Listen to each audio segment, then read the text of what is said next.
Good afternoon, everybody, and welcome back to another installment of Scott's Selections here for Saturday, January 11th. Before we get into today's play of the day, a quick recap of what happened yesterday. We ended up picking up a tough loss in the NBA with the Miami Heat minus 3.5, which was available on FanDuel at minus 110. We got in at 3.5. It closed at 4.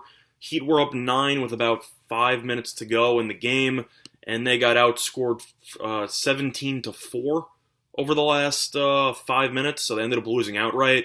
Definitely brutal. It was also the last pick I had in the parlay, so that's even more unfortunate.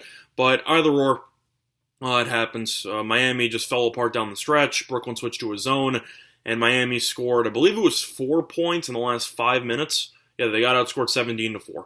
So that happened, and we'll look to bounce back with a winner today. Now, a lot on today's card. I know that there's a lot of there's 2 NFL games. I've already given out my thoughts on those in the parlay I gave out a couple of days ago, so if you want to check that out, you can.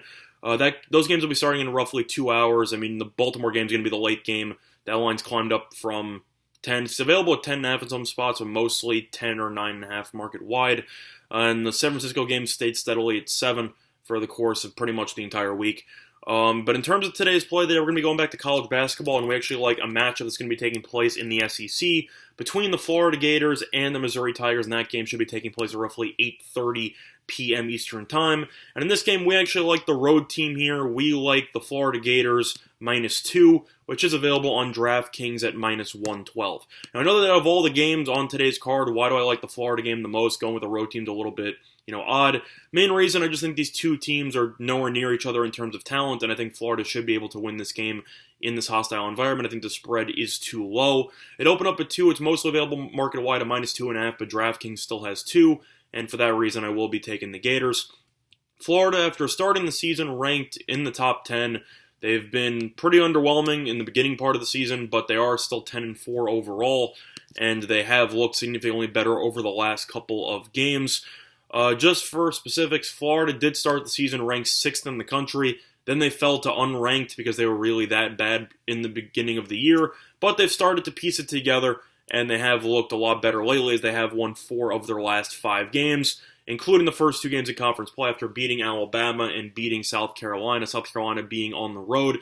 Meanwhile, Missouri is 0-2 in the SEC. They're 8-6 overall. They've lost each of their last 2 games. They lost at Kentucky by 12, and they lost at home to Tennessee by 10. The Kentucky loss, give them a pass for, because anytime you have to play in Rupp, that's definitely a tough environment to play in. Losing to Tennessee by 10 at home, though, is really just a sign of how bad this team is. Tennessee, although they started the season pretty well, they ended up losing their starting point guard in Turner over the last couple of weeks. They got smacked by Wisconsin by 20 at home. This Tennessee team's not very good right now, and Missouri still lost to them by double digits at home. They've scored exactly 59 points in each of their last 2 games, and Florida has a very solid defense, and they also have the ability to score significantly, more efficiently than Missouri. Missouri shooting 42% from the floor, give or take, and Florida's shooting roughly 44% from the floor. Florida's also averaging roughly 74 points per game, and Missouri is averaging 66.7. Missouri has had some okay wins in the beginning of the season, but if you've looked at them lately, I mean, they looked awful against Tennessee. They lost to Charleston Southern at home earlier this year. I believe they were 30-point favorites in that game, and they lost outright. This Missouri team just isn't very good. Florida, even though they have looked a little bit underwhelming as a whole this season, they were still ranked preseason top 6, which means that they have a lot of talent, and they have finally started to piece it together, and they should be able to get the job done here. 2.5 is a little bit too low of a spread, and getting it at -2 is a gift.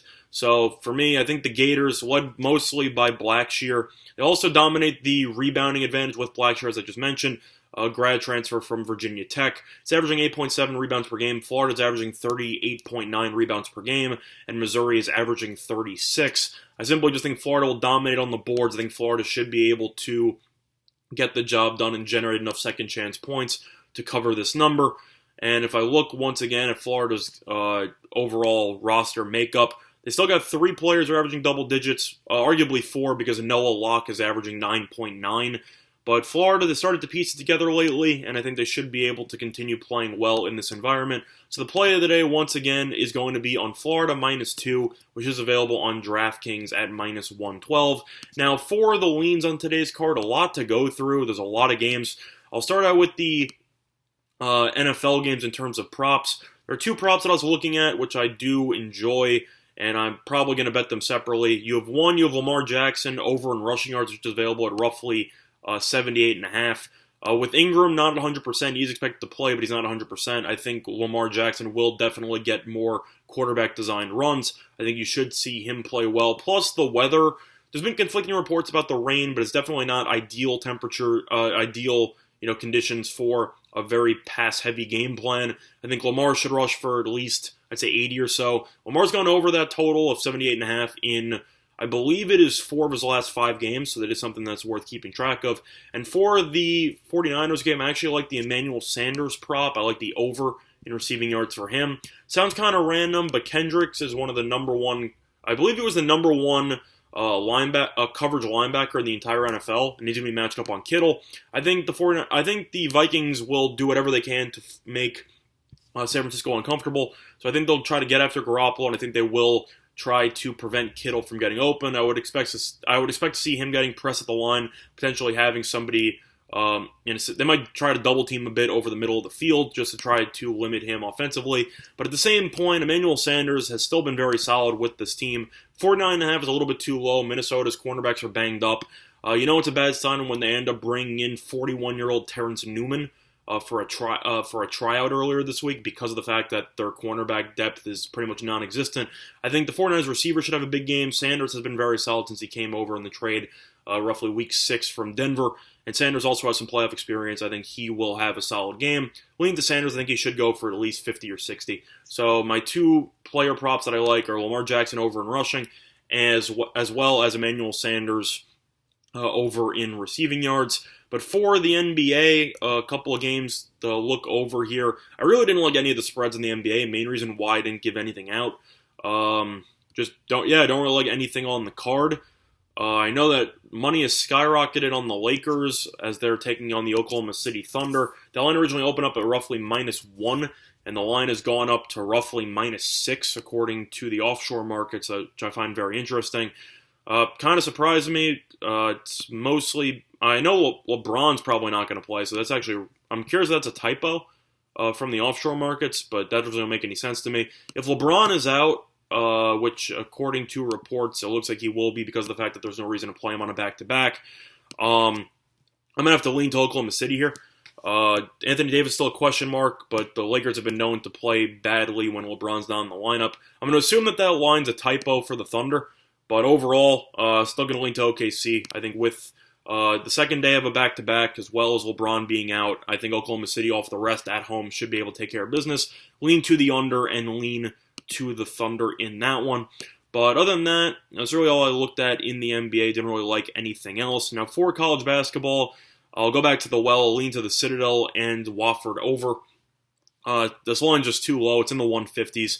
I mentioned before, Citadel's kind of cost us once or twice so far in the plays of the day, but as a whole, 150-something's too low in the Citadel. Every game they play should blindly be set in the 160s. I think that game should get over. Lean to the over in that one. Lean to Gonzaga -18.5 against Loyola Marymount.